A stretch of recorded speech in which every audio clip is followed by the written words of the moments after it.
Hello guys.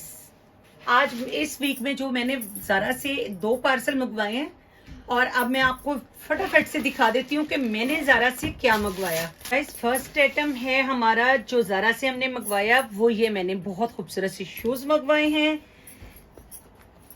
और ये है हमारा सेकंड शू, ये भी बहुत छोटा सा मैंने शू मंगवाया, ये देखिए।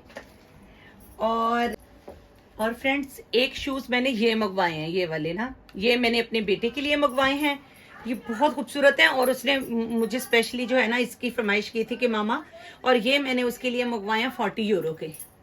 तो फ्रेंड्स ये देखिए, एक मैंने ये बैग मंगवाया है ज़ारा से, ये मेरी बेटी का है, ये देखिए।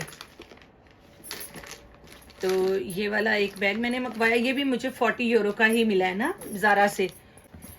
और ये देखिए, इतनी खूबसूरत चिकनकारी की ये शर्ट है ना, ये एक मैंने अपनी बेटी के लिए मंगवाई है ज़ारा से। ये मैंने 2 पार्सल मंगवाए थे, एक में मैंने शूज़ मंगवाए हैं और एक में मैंने अपनी बेटी के लिए एक बैग और ये वाली शर्ट मंगवाई। गाइस, आपने मुझे बताना है आपको ये सब कैसा लगा है।